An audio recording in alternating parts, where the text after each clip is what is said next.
Hello, everyone. Welcome to our first workshop for this new quarter. So here we are with the title of the lesson per our Gospel Project writers, A Divided Kingdom, going to 1 Kings chapter 12. So maybe you can guess, as is hinted by this title here, that as we return back to the narrative of Solomon's story in 1 Kings 12, we are now at the end of Solomon's rule. He has died, and we are seeing the transition of the kingdom away from him over to his son Rehoboam. So if we're familiar with the story, at least on the ground level, we perhaps are aware of the fact that Solomon, toward the end of his 40 years of reign, became more enamored with the foreign women that he had married over the course of his time as king. And I'm guessing they had slowly chiseled away at his heart, even though this seems to be quite progressive, as if it was all just happening toward the end. We really don't know at what point this transition began to occur, but nonetheless, as Solomon had accrued 1,000 wives and concubines, and from all the lands around him, clearly this was a poor decision. He was not supposed to amass wives, and yet he did on a far grander scale than his father David did. And of course, this was the very thing that resulted from it. They eventually turned his heart away from Yahweh, and he erected altars and shrines to these gods all over the place, and then began offering to those gods. He wasn't just that he allowed for his wives to do this, he joined in these debauched practices. And of course, it angered Yahweh to the point where he sent a prophet, Ahijah, to name Jeroboam as the successor to the king. And apparently Solomon found out about this because he attempted to hunt down Jeroboam. So Jeroboam sought refuge in Egypt.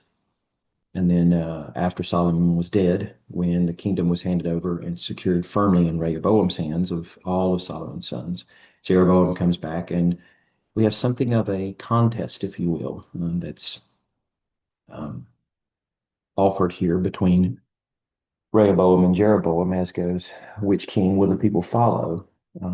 So as we get a little deeper into this story, I repackage the title here, A New Exodus That Goes Completely Wrong. So first thing that's important for us to understand is that this truly is a repeat of the story of Israel in Egypt, firmly locked away in captivity with a Pharaoh and a Moses figure in these stories.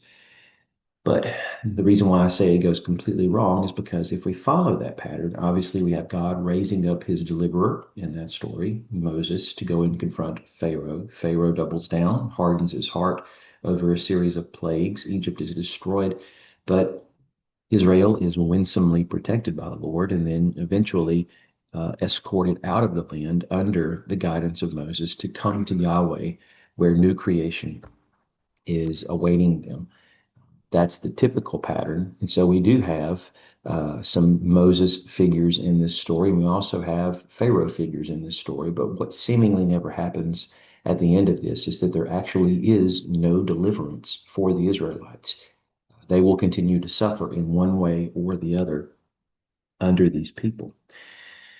Now, the reason why it's important for us to even appreciate that there is an Exodus theme going on here is because when you look at the arc of Solomon's life, Solomon was the king that ruled at the height of their kingdom. And he was the wisest king that they ever had because, unlike his father, Solomon had actually been granted a theophany moment where the Lord asked him, "What would you have me do for you?" And we have no record of such a thing ever happening with David. While it was said of David that he was a man after God's own heart, he was not endowed with the kind of wisdom that his son Solomon was. And yet, after a period of 40 years, we see that this is what wisdom did for Solomon. Solomon seemingly allowed his heart to be hardened. So it's not to say that wisdom failed by any means. Rather, Solomon allowed himself to become somewhat cynical against it. And he no doubt justified the decisions that he made regarding marrying all these women for the sake of political treaties, and then, of course, for the purpose of his own satisfaction. And it led to his debauchery. So with that, God is punishing Israel because of the actions of kings. Now, it might sound a little unfair, but this is what God has decided to do from the inception of the creation story with respect to Adam eating the fruit, and all of humanity is cast out of the garden with Adam and his choice. So it's important for us to understand that this is what the impact was meant all along to be with a king. So, as that goes, Solomon has taken them to the height of their aspirations, ruling over a kingdom that was far larger than the land allotted to them. But now God is fracturing the kingdom on purpose, knowing that it will weaken them potentially, at least politically in the eyes of the other nations. However, if they both will continue to lean upon the Lord and humble themselves, then for as long as they are two kingdoms, and maybe at some point in the future they can reunite and become one kingdom again, they will rise to the heights that God intends for them to, because He will be the one ushering them there, not themselves. So there needs to be a rescue here because of the spiritual darkness that has come upon the land. It's very clear from the writings of Kings and Chronicles that Solomon led the people into this apostasy. So they need to be um, brought out of this spiritual darkness and into proper relationship with Yahweh once again. And God has sent prophets to make this happen, as He is forecasting what He intends to do to execute that plan. And then from there, the story should trend toward the people following this new Moses-like figure out of the darkness of their exile. But that doesn't happen, sadly. So let's get down to the brass tacks of this. So I'm going to go to the left side of the screen. Solomon was to reign as a messianic king, and we know this from the textual clues that come to us from places like 1 Kings chapter 4. Solomon ruled all the kingdoms from the Euphrates River to the land of the Philistines as far as the border of Egypt. I can see now that I've made a typo here on the next gray block because this is actually supposed to be coming from Psalm 74. But nonetheless, this is a psalm that was written probably after at least David reigned as king.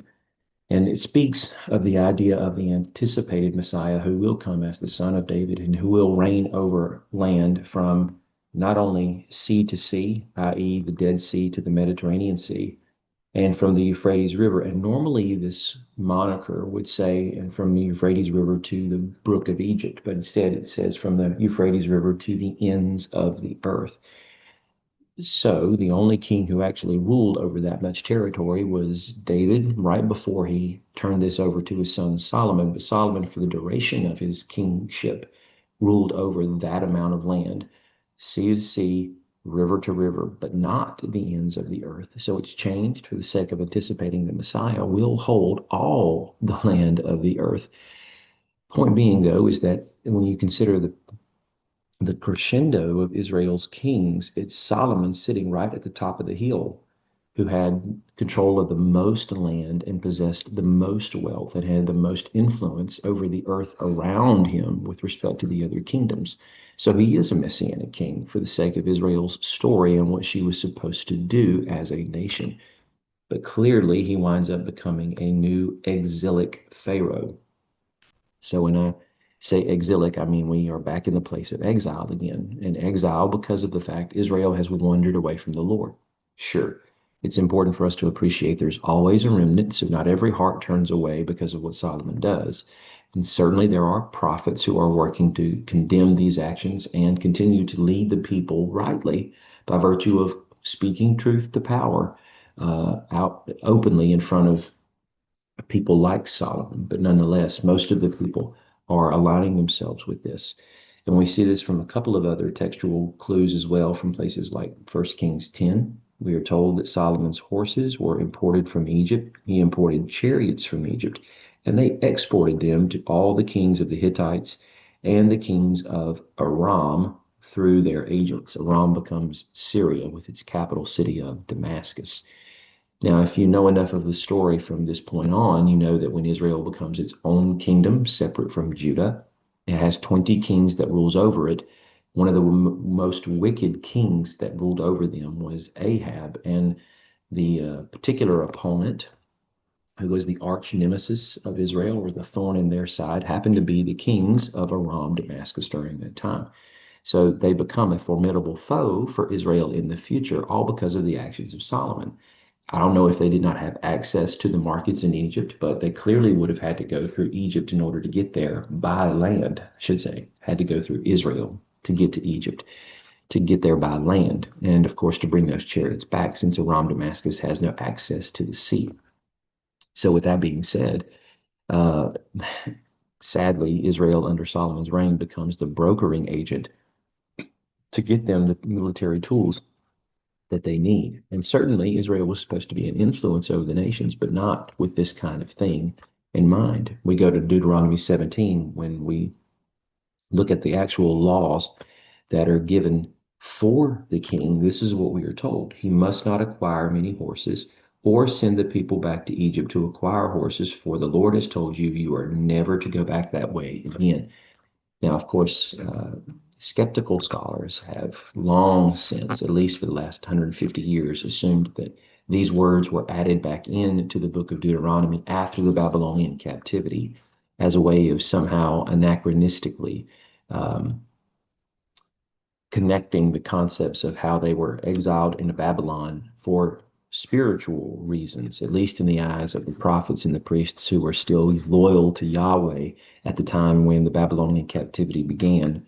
And this was a way of redacting back into their ancient past these seeds of thought that led to their eventual demise, i.e., that they edited the book of Deuteronomy.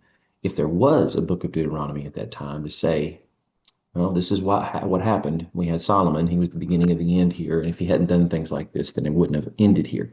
But that's not the case at all. There's no reason to think that with respect to the progression of the biblical narrative. This is spot on, a flagrant violation that the writer of Kings purposefully wanted to highlight for us as one of the reasons why the beginning of Solomon's end came when he decided to act this way rather than listening to the words, the real words of Lady Wisdom that was there for him to read. And he should have known if he was doing the very thing that Deuteronomy 17 commanded that he does. May I say Moses through Deuteronomy 17, that was write his own copy of the law. Then we go to 1 Kings 12, part of what the text is for this lesson. When Rehoboam is addressed by the people, your father made our yoke harsh. So you therefore lighten your father's harsh service and the heavy yoke that he put upon us. Those words should be very easily connectable for us back to the exilic narrative portion of the first chapters of Exodus, when things have turned quite dour from the time that Israel was flourishing under Joseph's rule over them while they had been handed the land of Goshen, the most fertile part of the Nile Delta, and that they had grown not only in number, but no doubt had grown with respect to the amount of wealth that they possessed. And then suddenly a Pharaoh rose to power who did not know Joseph, and by virtue of that, decided to oppress them. So that's why in verse 11 of chapter 1 of Exodus, we are told that the Egyptians had assigned taskmasters over the Israelites to oppress them and to force labor and make them build things, right? And that's exactly what the Israelites had been doing under Solomon here. He had spent 20 years building both his palace and the temple. And no doubt that were not the only building projects, because he made entire cities that were chariot cities that housed the horses that he had imported from Egypt and things like that. So clearly, he goes from being the messianic king that he was set up to be to becoming a pharaoh that has brought his people into exile. Rehoboam was supposed to be a new Moses, not Moises. I'm sorry about that. I will correct that before I send this out to all of you. So it's interesting that when we get to Rehoboam and he is now responding to what the people said, he tells them to go away for 3 days and then return to me. So that's interesting because you may recall in the first encounters that Moses has with Pharaoh, he tells him that the God of the Israelites has appeared to him, and he has told Moses to tell Pharaoh, you are to let his people go so that they may travel 3 days into the wilderness and offer sacrifice to him and enjoy a festival unto Yahweh there. So imagine if that Pharaoh had responded favorably, he would have said, go away for those 3 days and then return to me.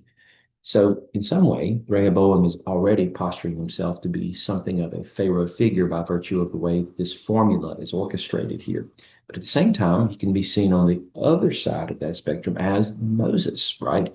Because in this moment, he is saying, adjourn for 3 days. And as you've heard me say multiple times in the past, anytime you have that 3 day formula, it has the whole concept of exile exodus in its arc, that people are supposed to be getting rescued from exile because a new Exodus is about to come. So there is a moment here where we are teetering on the knife's edge. What will Rehoboam do? Now you might say, well, we're already told what Rehoboam's going to do. That's true.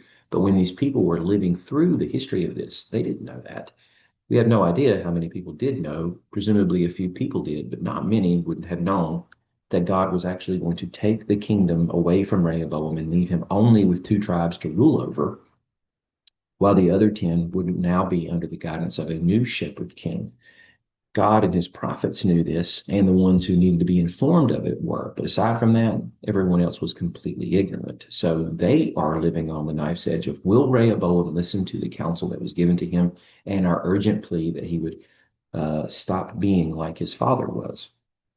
And then we are told that he consulted with the elders who served his father Solomon and the young men who had grown up with him and attended him. So now he is seeking wisdom here because he is offered two different alternatives here. One is to listen to the people and ease the yoke of this burden, and they will serve you. Or you can listen to what your friends are telling you, and that is you can double down on what your father, the last Pharaonic king of Israel, did, and you can try to intimidate them by saying that you will be even worse, more harsh than he was. And clearly, as we know the rest of the story, that's exactly what he did.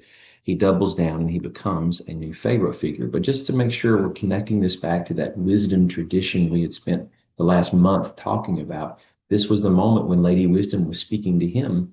And even though we already know the Lord had purposed to take the kingdom away from him and to punish the house of David because of the debauchery of Solomon, it's not to say that he was not responsible for the decision that he made or that the Lord pigeonholed him into making this decision.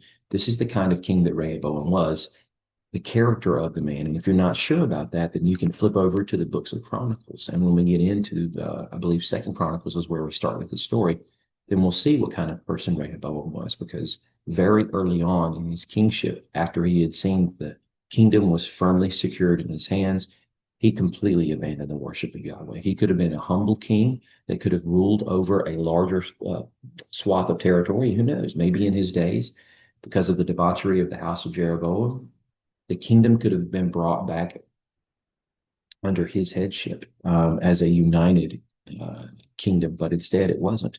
And because he abandoned the Lord, he began to worship other gods and built other altars and shrines to them. So he doubled down on the sins of his father in more ways than one. But we hear the words here where he says, my father made your yoke heavy, but I will add to your yoke. My father disciplined you with whips, but I will discipline you with barbed whips. So copied again this text from Exodus chapter 1, verse 11, because he's doing the same thing his father did with setting up taskmasters over the people, or at least that's what he presumes to do if he continues to rule over this entire kingdom.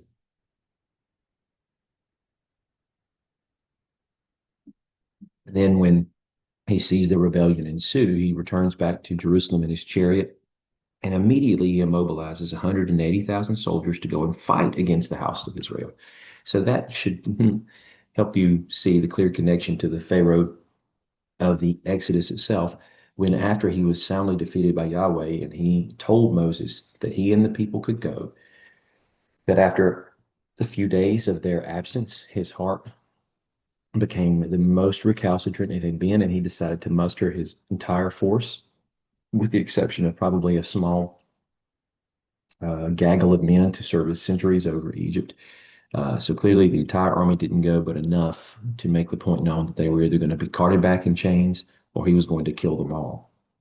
Because in Exodus 14, Pharaoh got his chariot ready. He took his troops with him, 600 of the best chariots and all the rest of the chariots of Egypt with the officers in each one to go and retrieve these slaves to make them subjugated once more. So that's exactly what Rehoboam's attitude is. And then we get to Jeroboam, and he too was supposed to be a new Moses. The textual clues we look at here is 1 Kings 11. Jeroboam rebelled against Solomon. So Solomon is his king, much as the Pharaoh of the Exodus was supposed to be Moses' king. Likely that he was not king at the time that Moses left. And you would say, well, clearly he wasn't, because the Pharaoh of the time when Moses left who wanted him dead because of the Egyptian he killed, wasn't ruling anymore because the angel of the Lord told him that. That's true, but it's entirely possible that the Pharaoh of the Exodus could have been co-regent with the Pharaoh of the exile, or the Pharaoh of Moses's day when he was born, and then, of course, raised in the house of Pharaoh. Because we don't know who the Pharaoh was, it's not possible to tell. Likely, though, that as I said before, the Pharaoh that was seeking Moses to take his life in retribution for the Egyptian he killed was long since dead, and a new Pharaoh has come to power. But nonetheless, Moses is Egyptian, in the sense that was raised in the palace and he was adopted as part of the family. And on top of that, the Hebrews are subjugated under Egypt's power. So any Hebrew would belong, of course, to the Egyptians. So I would say, in more ways than one, Pharaoh is his king, and he has rebelled against him by virtue of this action, standing before him, demanding that he let Yahweh's people go. Moving on, therefore, Solomon tried to kill Jeroboam, as much as the Pharaoh of Moses' youth attempted to try to kill him. But he fled to Egypt to King Shishak, where he remained until Solomon's death. So this creates the picture here that Israel has become the new Egypt, and that the old Egypt, the actual real Egypt, is now a place of solitude and safety, refuge for Israelites who are trying to escape the pharaonic action of Israel's kings, Solomon and David. And then we hear the words of the prophet Ahijah to Jeroboam: I'm about to tear the kingdom out of Solomon's hand, and I will give you 10 tribes. So, just like the pharaohs of Moses' youth and the actual Exodus itself, God spoke to Moses and said he was going to break the house of that pharaoh, and in doing so, he was going to deliver his people. Here, this is exactly what we are learning through the words of Ahijah. God is going to break the hand of this pharaonic king Solomon and his son Rehoboam, who has become his successor. And these people will be delivered out as an exodus of sorts to become a new kingdom of Israel, staying in the land that they already live in, but they will no longer be under the jurisdiction of the son of David. But Jeroboam too fails, but this time he becomes more of an idolatrous Aaron than something of a Pharaoh figure, because he doesn't oppress the people, at least not physically the way that the house of David has. Instead, he oppresses them spiritually by giving them options, but even in some way restricting them from being able to go to Jerusalem. So, this is what we're told. If these people regularly go to offer sacrifices at the Lord's temple in Jerusalem, the heart of the people will return to their Lord, King Rehoboam of Judah. And he says they will rise up and they will kill me. So this becomes part of his motivation here behind what he ultimately does. And that is, of course, making 2 golden calves. And then he says to the people, Israel, here are your gods who brought you up out of the land of Egypt. Now, this is perhaps the most on the nose reference we have back to the actual Exodus story, right? Because that exact formula is what we have being used by Aaron, who made 2 golden calves. And when his brother Moses came and confronted him over it, he says, Don't be enraged, my Lord. You yourself know the people are intent on evil, and they said to me, Make gods for us.